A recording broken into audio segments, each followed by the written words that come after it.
Okay, so good morning, everybody. Welcome to our October 28th new Grantee Staff Transition Committee call today. I'm Crystal Hall with the Iowa After School Alliance, and I'd like to introduce you to our new team member, Mackenzie. So I'll let her kind of introduce herself to you very quickly here. Hi, everybody. It's so nice to meet you. I'm new here at SPPG and working with the Iowa After School Alliance and Education Partnerships. I'm from Northeast Iowa. I'm from Waverly, Iowa originally, and attended Warburg College for communication and marketing.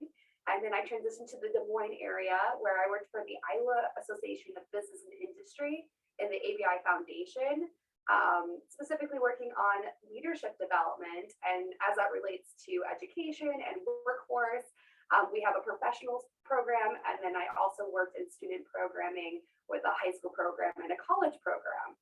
So just completely in awe of all the programs that I've been able to see through that time, as well as transitioning here and learning more about these programs. So very excited to be on the call today and very excited to work with all of you. My role will be communication related, so helping with newsletter, helping with social media, and helping connect the network in a digital space. So thank you, Mackenzie. Love to have you on the team. Very excited moving forward. But again, this is the reason we're kind of going for this like wide screen approach today. So as always, I do appreciate it if you would happen to get into the chat, please, and let us know who's on the call today. So your name and the site you're with, and then we'll go ahead and dive into our topic. So our topic today is actually best practice site visits. And I wanted to do a couple of different things with this today. So first and foremost, I feel like I almost need to apologize to you because the last two calls have been really, really intense. We've talked through a lot of the required documentation. We've talked through the best practice documentation. Today, I want to make a connection back for you as to why or how we'll be using that documentation, both required and best practice, because when it comes down to it, we're all gearing up for these site visits that we'll be doing, which helps to secure additional funding for your sites. So again, you'll see that there's kind of method to this madness here. So what I've done is I've brought up the Iowa21cclc.com website. As I've said 1,000 times already, the site is going to be your best friend for all things 21st century. This is where you'll find contact information, infographic information, partnership information. This is where we put all of our recordings for professional development, including best practice webinars, directors calls, committee notes, and so on and so forth. And the tab that I'm going to really be focusing on today is this grant info tab. So let me grab that. And can everybody see the grant information screen? Maybe give me a thumbs up or a head shake or, yeah, okay, thank you. So this grant info tab, admittedly, there's a lot of stuff in here. And I think you've maybe heard me say before that we are trying to make this a little bit more streamlined, trying to see if we can get this to be in a place that's user-friendly and has the still has the information that you need on it. But everything that I'm going to talk about today can be found here. And specifically, if you scroll down to templates, this first document is what I'd like to visit with you a little bit about here. So I'm going to go ahead and click view, and I'll download this document. We'll bring it up so that everybody can see what we're talking about today. So for those of you who are, I'm sorry, I tried that. There we go. My toolbar is very, very big for this.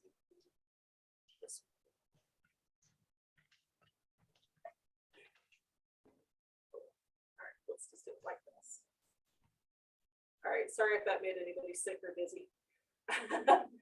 Okay, so if this is your first year as a grantee, or if you've experienced maybe a significant level of staff change, you can expect to have a best practice site visit. And this is done by myself with the Iowa After School Alliance. I've already done a handful of these this year. So I see that Fiona just joined the call. I was just in Burlington on Monday. So I told her, I said, this is going to be a little bit out of date for her. But regardless, I'll walk through the document with everybody else. And Fiona, by all means, if you have questions or comments about the process, love to be able to hear them too. This is the template that I will use when I come to your site. And it's just kind of some basic information to begin with. So I'll complete this. I'll be asking you questions about the number of sites you have, the number of students you serve, the number of staff you have, and the number of volunteers you have. I want to pause for a moment at this volunteer thing because this is something I think that was rather maybe a little bit apprehensive for a couple of the sites that I've already done best practice site visits with. If you don't have volunteers right now, especially because of the pandemic, that's like a no harm, no foul type of thing. We get it. We understand that, you know, in a non-COVID perfect world, you would probably be engaging various community members to come in and work with your kids, whether it be reading with them or assisting with homework help or playing games or things of that nature. I think I've done, oh gosh, I don't know, maybe 4 site visits already this fall, and I think we have a total of like 2 volunteers here. So we know that this is a strange world we're living in. We know that you will be doing whatever you can to continue that outreach to the community moving forward, but please don't stress over that if I am scheduled to come hang out. I'll also be making note of the days of so have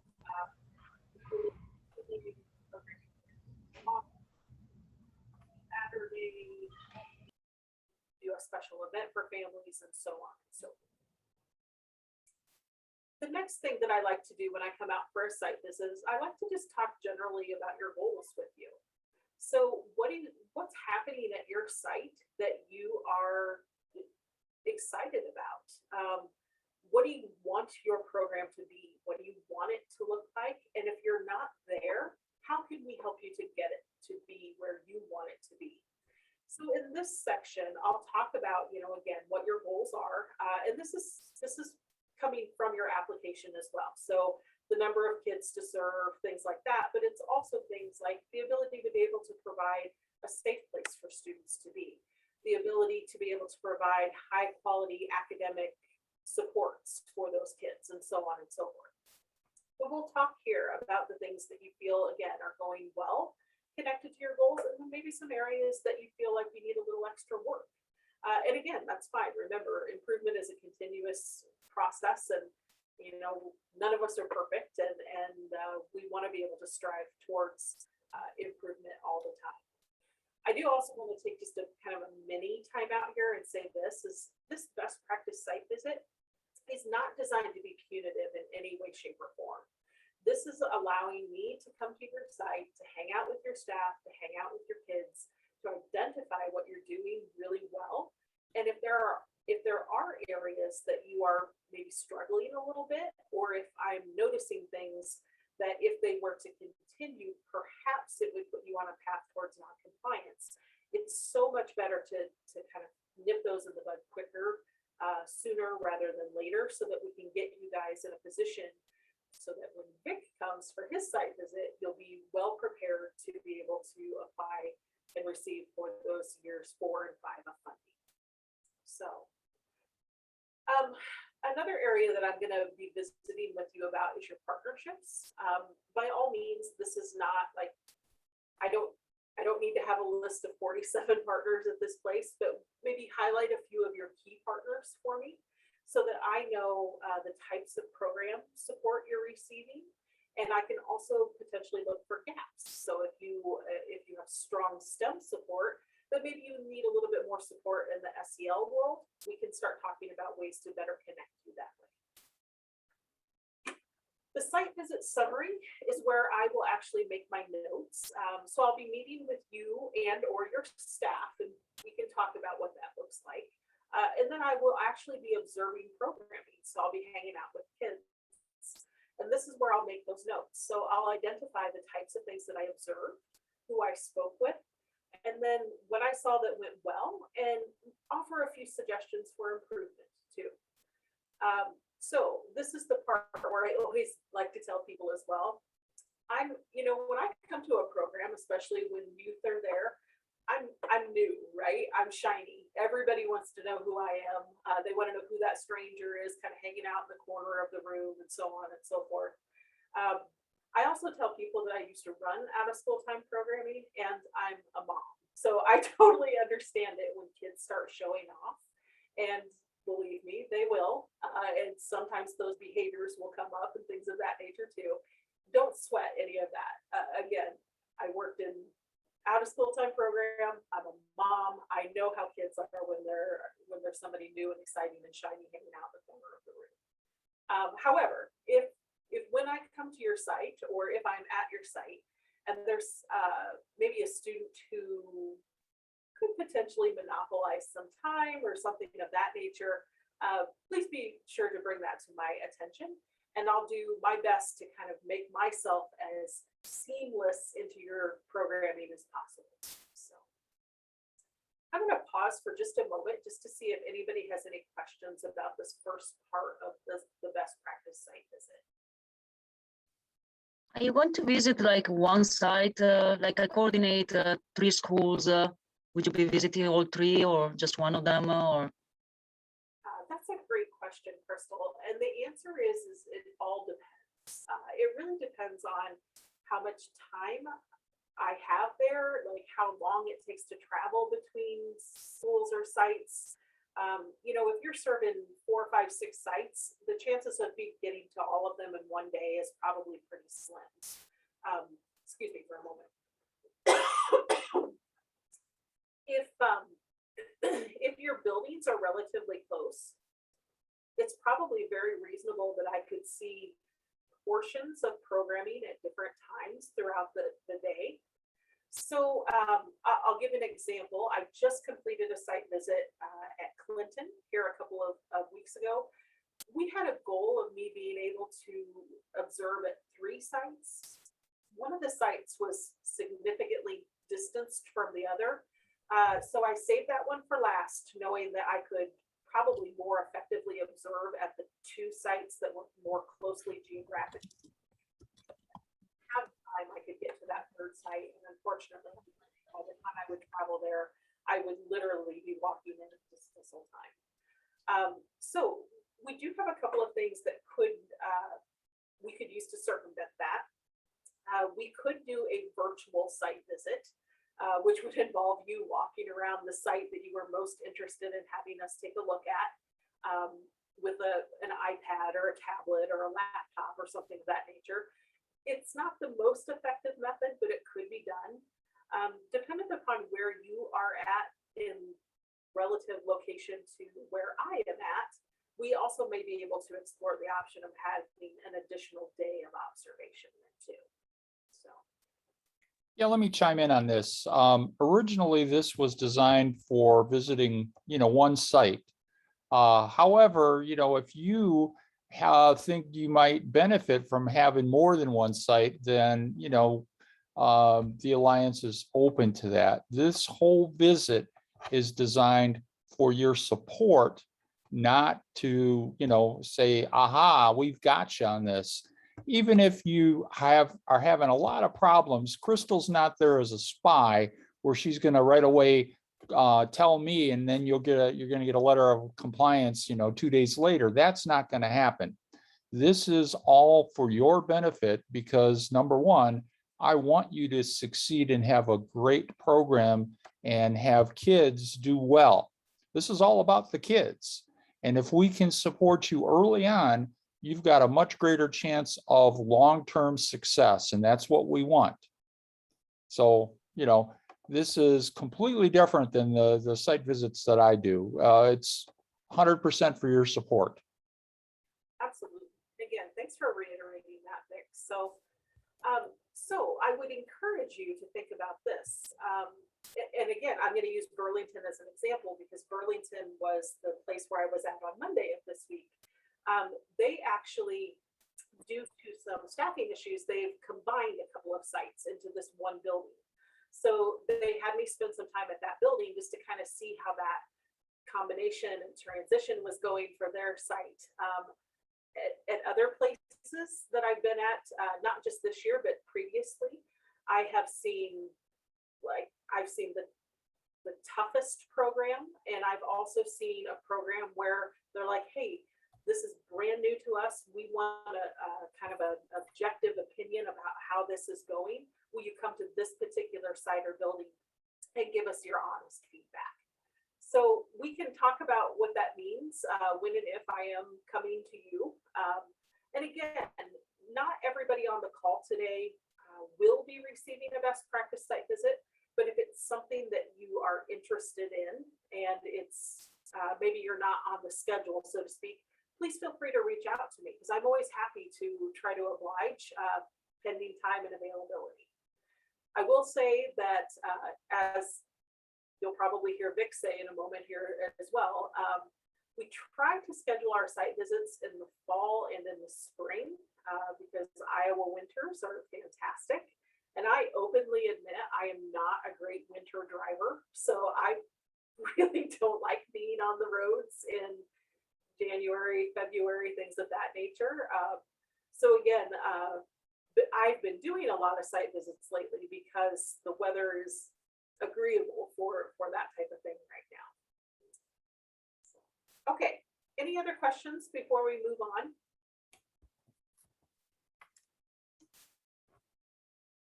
Okay.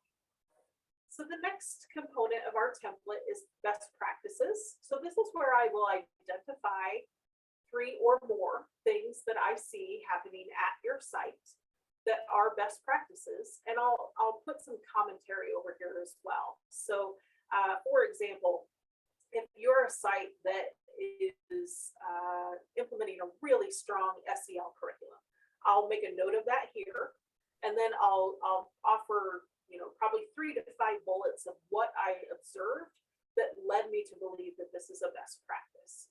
So it's not just that I walk in and I see a binder on your shelf and I'm like, oh, they must implement this curriculum. I do need to see it in action, or we need to have some discussion about that. So we'll be putting those types of things here. The best practices, just for your information, are really based on the quality program standards that the Iowa After School Alliance has put together.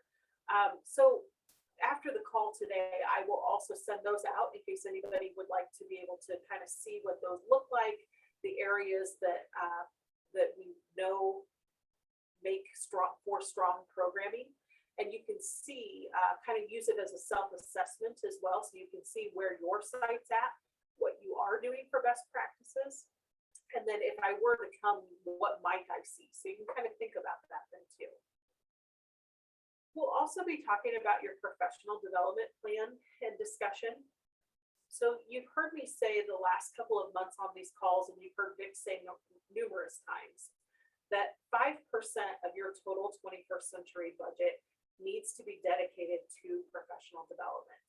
And there are many sites that have no problem achieving that dollar amount. And then we have some sites who kind of struggle with that. We will be talking about what your plan for providing professional development is. And then if you have professional development needs, we'll be talking about that as well.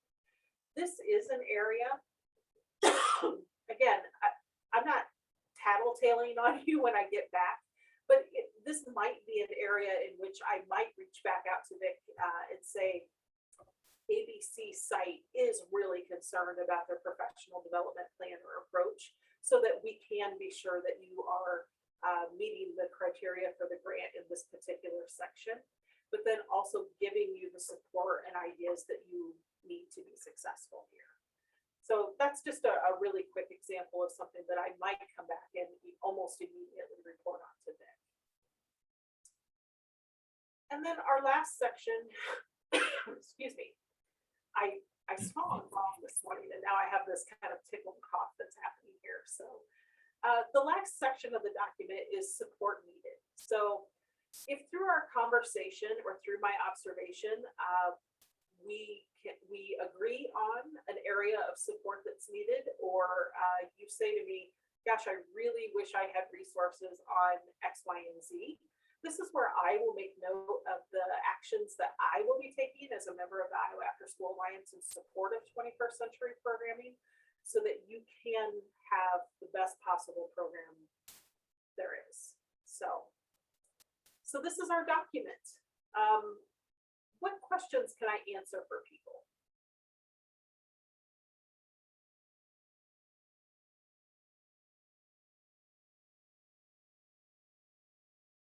So I have a few people on the call today who have actually recently been through a site visit. Does anybody want to jump in here and just maybe add their 2 cents? I will. I'll just say I viewed us getting a site visit as a punitive thing, just because I think that's the way my mind works and the way that like we're structured to like view things like this. And so it was really helpful for me to understand. And once we had it, I was like, oh, it wasn't punitive.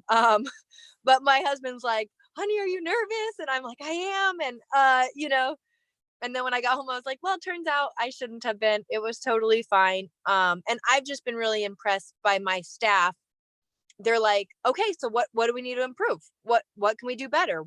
And they're excited to get our results and to figure out, okay, how can we care for these kids better? So I would just say it was a nice visit, not a punitive visit, which I know you said, and I have heard that in the past, but I actually believe it now. So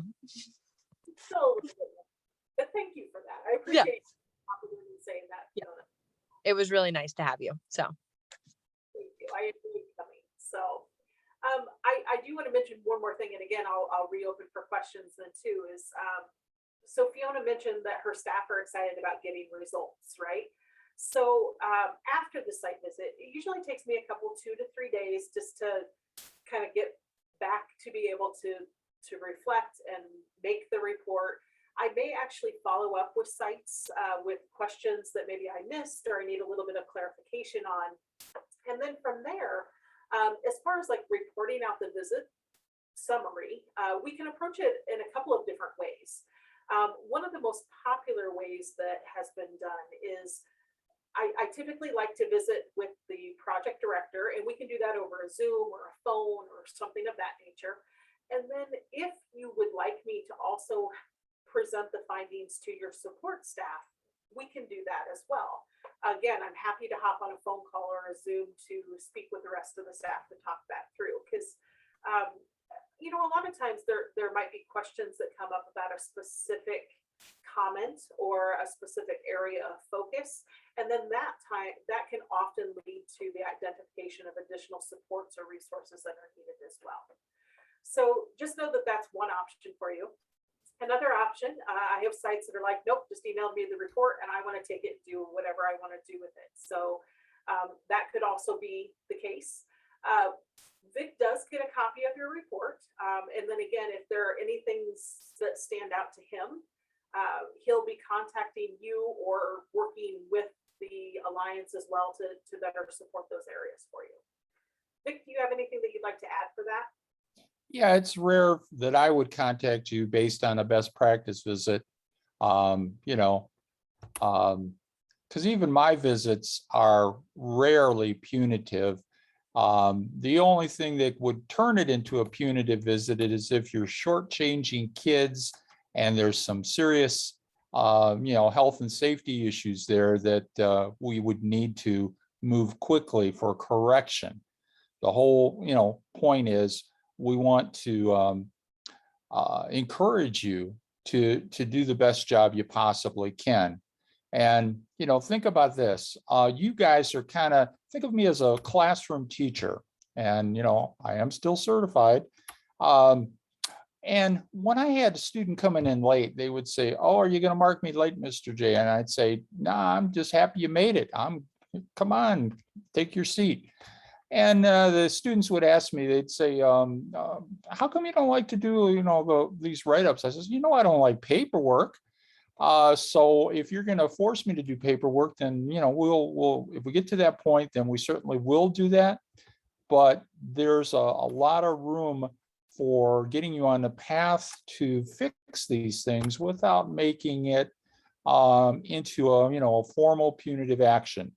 I'll give you an example. There was a school I visited, and they had some of the teachers decided they were going to take a college course, and so half the staff disappeared from this after-school program.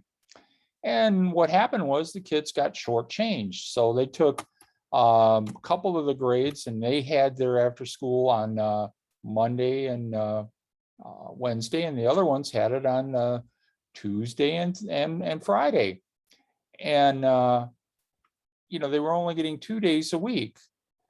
So when we saw that on a visit, we said, no, this has to stop immediately. What we might do is take the kids and move them on a bus to another location so that they get after school every day.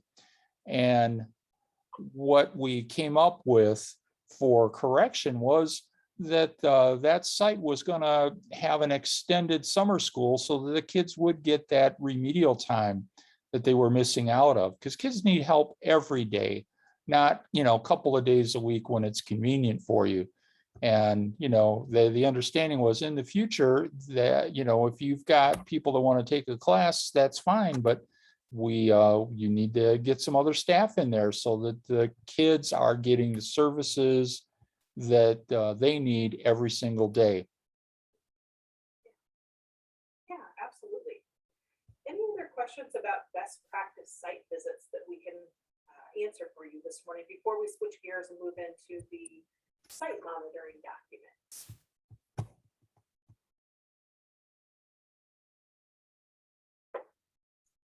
Okay, so I'm going to go back to sharing the screen here. Again, I'm on the grant info page of our Iowa 21cclc.com site. And this time I'm actually going to refer to this general grant document section. You can find this right here. It's this Iowa site monitoring documentation form.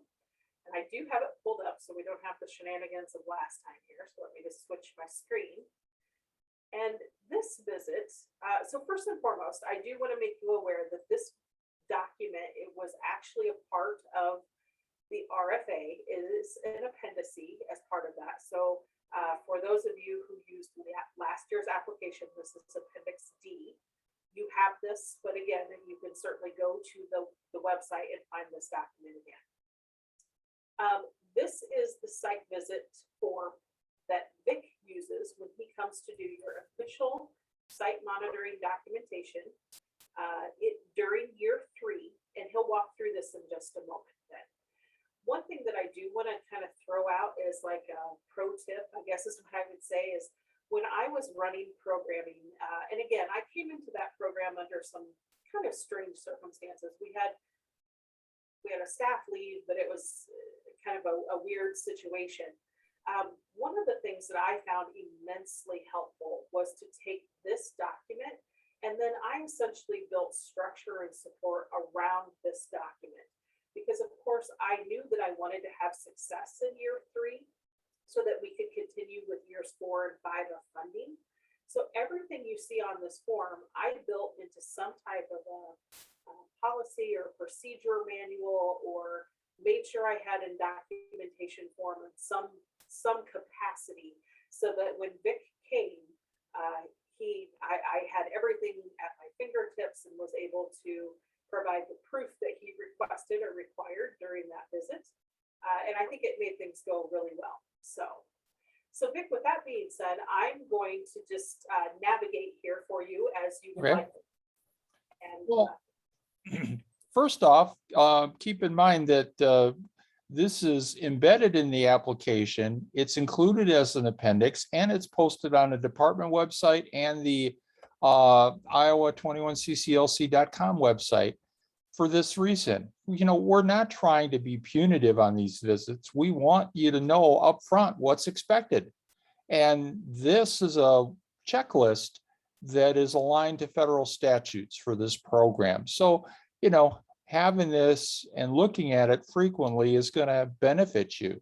So my first visit, somewhere between years 1 and 3, is to go over this with you. And if you have, say, 3 or 4 sites, we're only going to do this in one location, because this checklist is just to kind of take a pulse. You know, you go into the doctor's office, they're going to take your temperature and, you know, see how you're doing. And this is kind of, you know, a snapshot to see where you're at. It's rare that everybody is doing everything, but this is designed to get you on track. You know, just like when you have students in a classroom, sometimes, you know, they get sidetracked with various things, and you've got to, you know, talk to them and say, you know, you're missing a couple of assignments. And that's kind of what this is. When I was teaching, I had every Friday was the day that I reviewed grades with all of the students and made sure that they were on track. So this is programmatically something to help you get on track. So the first area we're looking at is recruiting. And then if you look at the, there's a requirements area, there's a documentation area, and there's a requirement compliance. Under the documentation, I've only got some of the things that you need to meet that requirement. There may be something else that is not on that documentation list and you're meeting it, that I may be able to observe and just write it in there. So, you know, keep in mind, there's, you know, multiple ways to be in compliance with these. And you notice I have exceeds on there as well. Some of you are doing an excellent job, and I always like to recognize that, because we need more recognition nowadays, you know, with what we do. Okay, then let's look at the second one, where it says all sites offering the equivalent of 60 hours per month and 30 days of summer school. You know, that's research-based, that the 60 hours and 30 days are minimums to make an academic difference, according to the Wallace Foundation, for kids academically. And so because we want you to succeed, that's why we have that in there.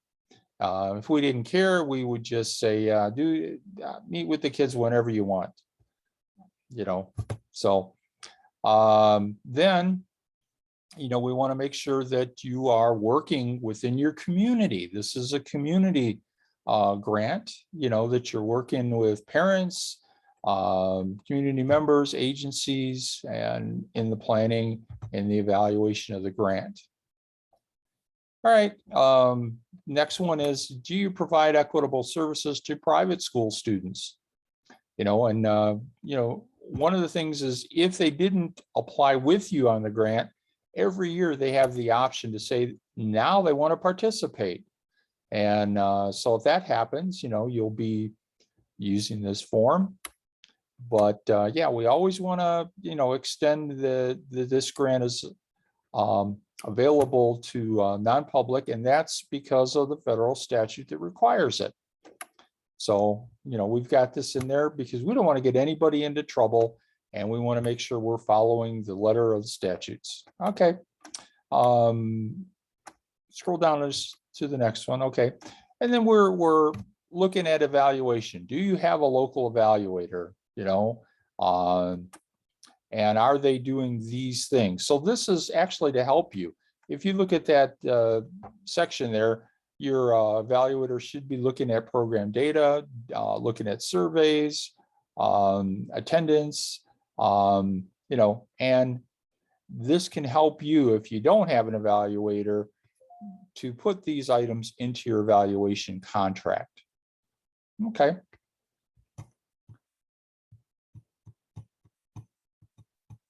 And then, you know, does the program reflect the goals and the objectives that you put in your application? So, I mean, if you said in your application, you did a student needs assessment, and top on that list was literacy, kids were behind in reading, and I come out there and you have no reading, you're just, everything is, you know, physical fitness, you know, we've got to make some fixes, because, you know, kids need that reading. we want to make sure that you're on track to doing this grant and, being successful with helping the children. Okay, and then the next one deals with FERPA agreements and,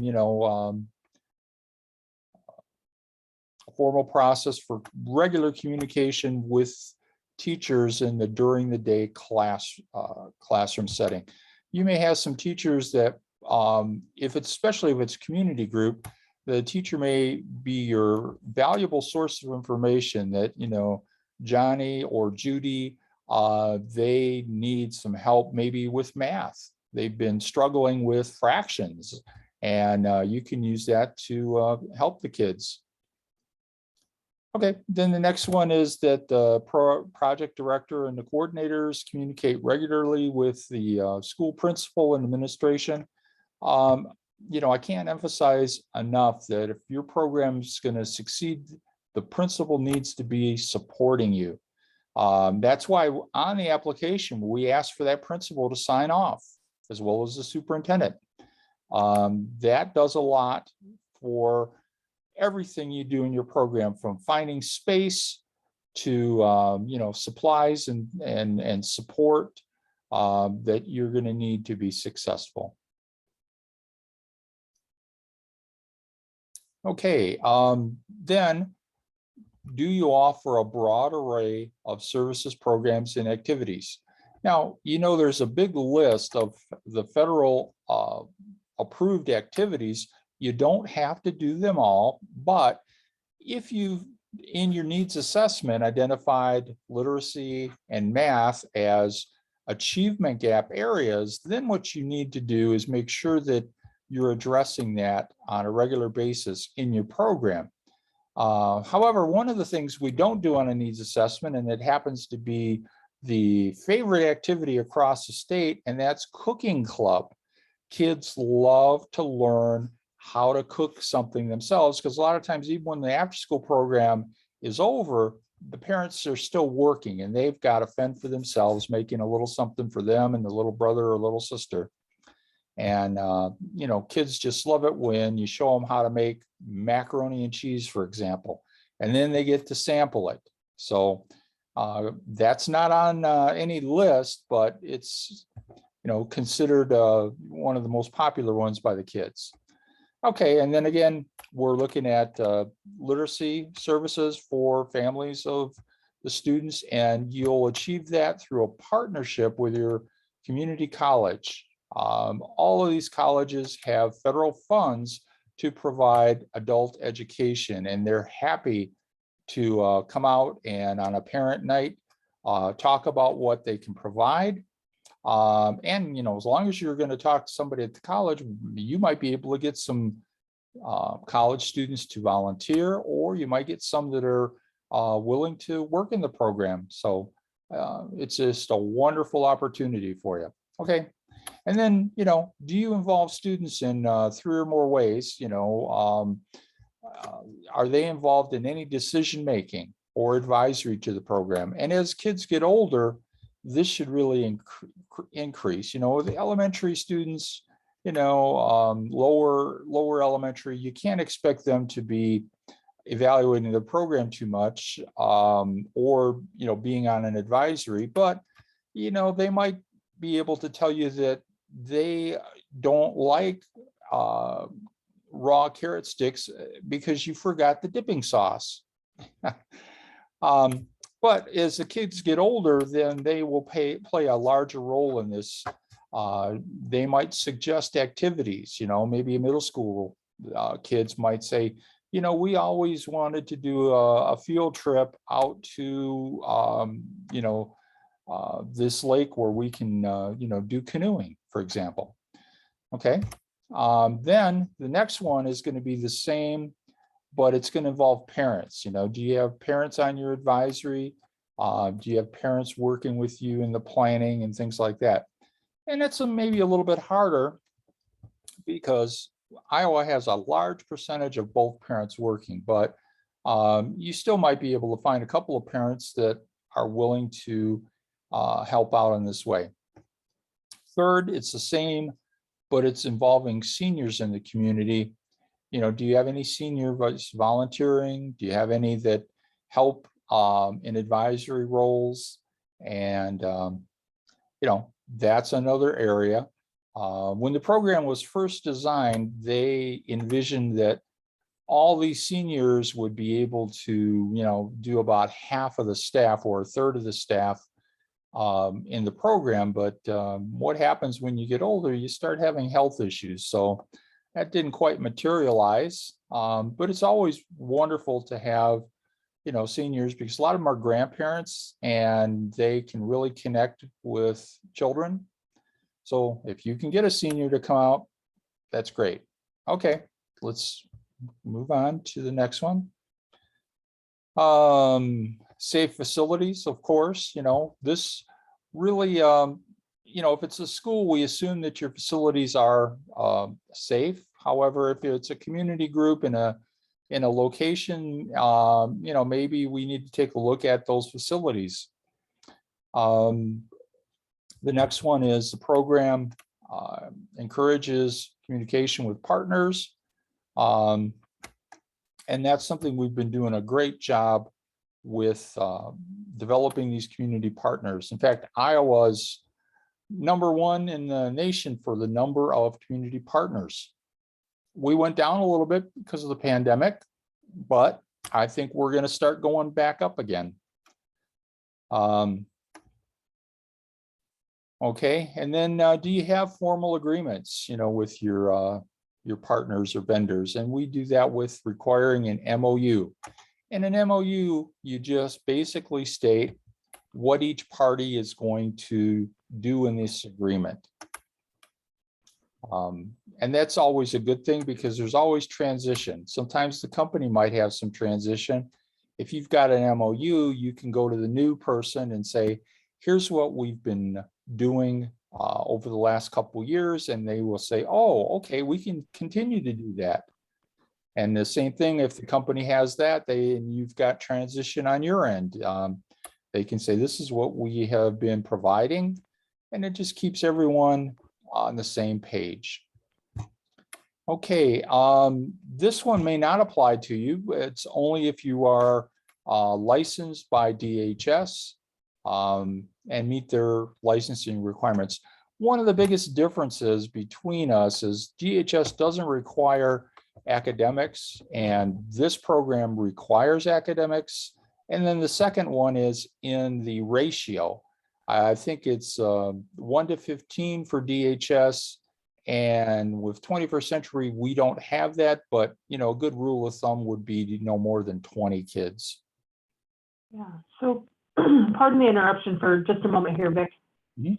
Folks, this is one that does seem to come up quite a bit, and you will notice that actually over here there is the NA, non-applicable or exempt over here.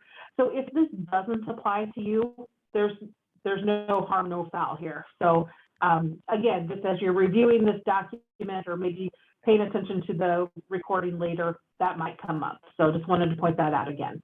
So, all right, I'll scroll down for you here again, Vic. Okay.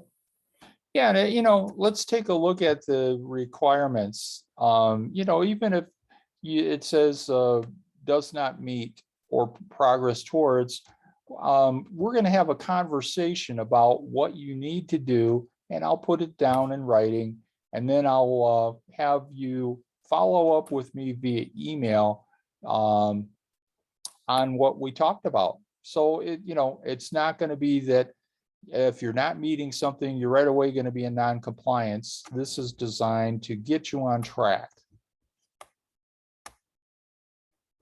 So you have to have accessible facilities and safe transportation for the kids.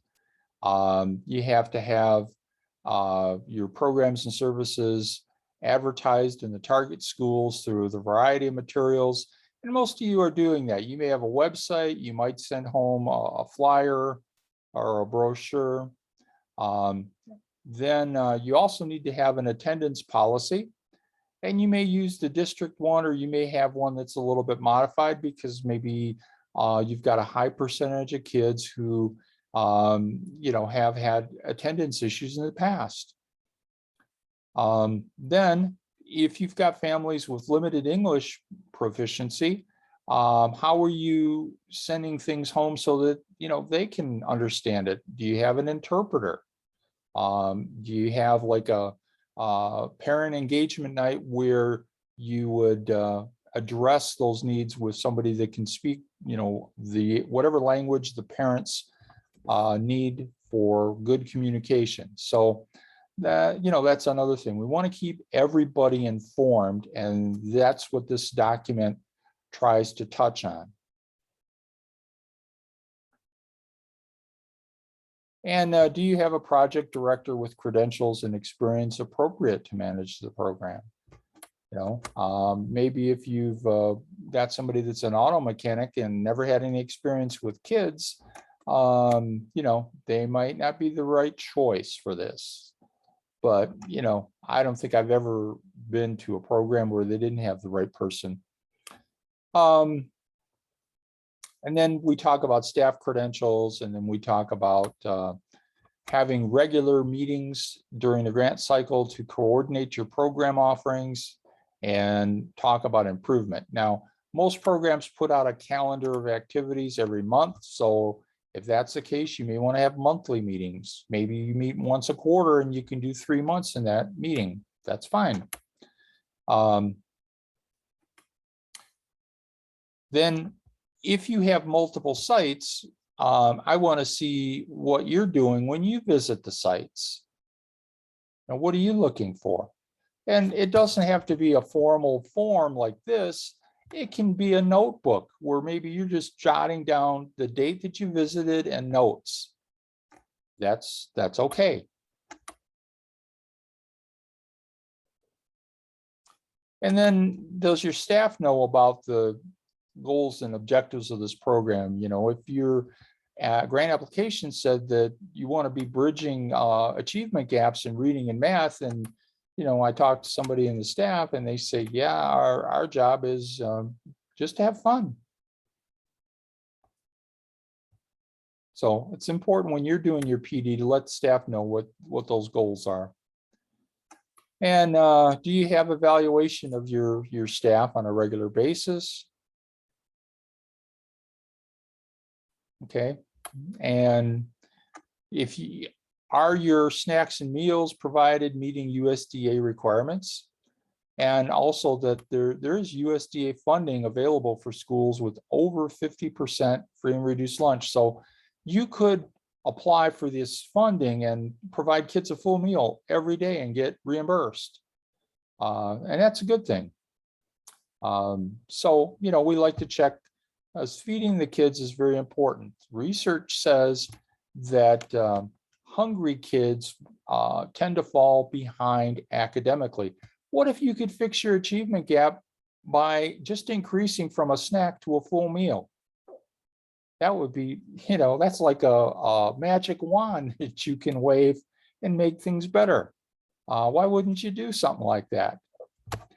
And then about sustainability, we want to make sure that you're talking with your community about keeping this program going for the long haul, because this federal funding is limited. And we've got examples like in Cedar Falls, the middle school there, they kept this program going. I think it's 12 years or longer. And that's just, amazing what you can do with community help. And, do you participate with the evaluation, turning that in, and the federal data reports we're required to do, and all the surveys and everything else we need to send that data up the chain to the feds? And that's kept us going. Last couple of years, they tried to eliminate this program, but the data kept us going and kept our funding, and we're even getting a little more now than we have in the past. Okay, we want to make sure you're expending these funds appropriately.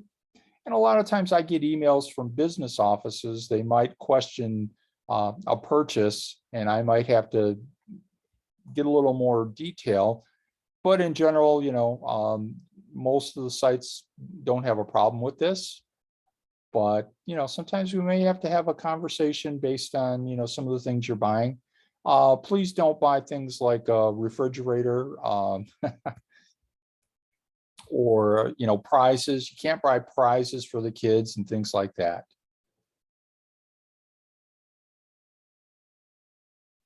And then I'll make some notes about what I observed. We'll do a little walkthrough and see how the program's going, and I'll have some comments. And so then there's 2 boxes: no further action required if you're doing a great job. If you've got a couple of things, I might say compliance plan and documentation required, and that'll be, generally it's an email, unless there's a lot of things going on wrong.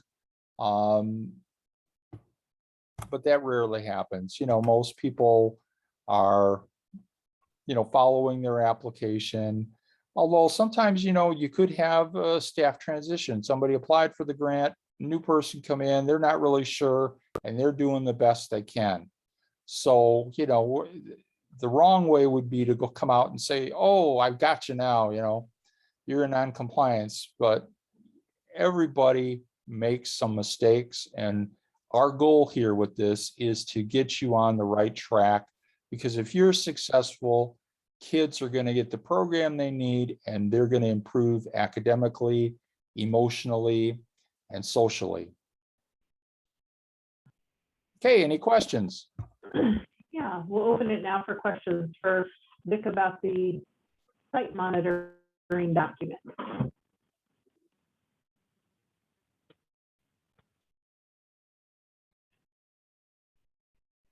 So I'm hoping that you noticed some trends here, because the items in this site monitoring document form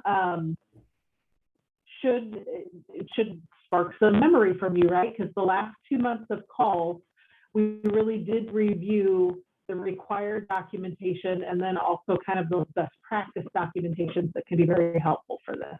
So hopefully this wasn't like a total blind side for anyone. But if you have questions, feel free to unmute. I'm going to go ahead and stop share just to make a little more room for us here in the screen world.